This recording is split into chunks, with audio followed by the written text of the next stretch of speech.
Yeah!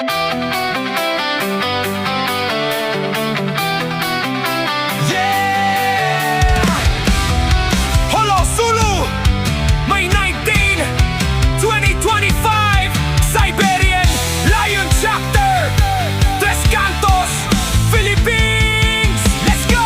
Noong ika-labing-siyam na Mayo, taong 2025, isang bagong kabanatang sabay-sabay na nagsimula.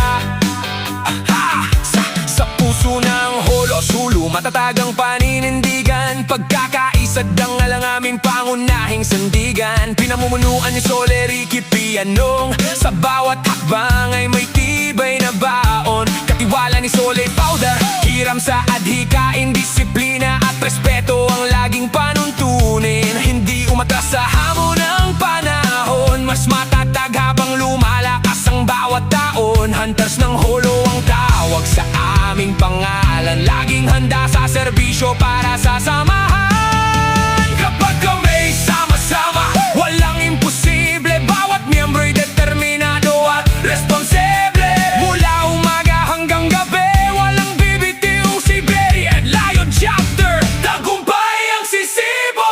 Sol Tres Cantos, sigaw ng buong bayan, Siberian Lion Chapter, iisa ang samahan. Hunters ng Holo, taas noo, walang urungan, Tres Cantos, Philippines, aming pinanghahawan. Sol Tres Cantos, lakas ng pagkakaisa, Siberian Lion Chapter, tagumpay ang gantimpala. Holo Zulu, ipagmalaki sa buong bansa, kami ang hunters, tuloy ang pakikibaka. Hey, hey, hey, hey, hey, hey, hey. Hindi lang pangalan, ito ay pananagutan, paglilingkod sa kapwa ang tunay na dahilan. Respeto sa bawat kasama ang aming puhunan, katapatan at dangal ang aming sandatahan. Kapag may pagsubok, sabay naming haharapin, hindi iniiwan ang kapatid sa landasin. Bawat chapter ay konektado sa iisang layunin, pag-unlad ng samahan ang aming tatahakin. Tres Cantos, Philippines,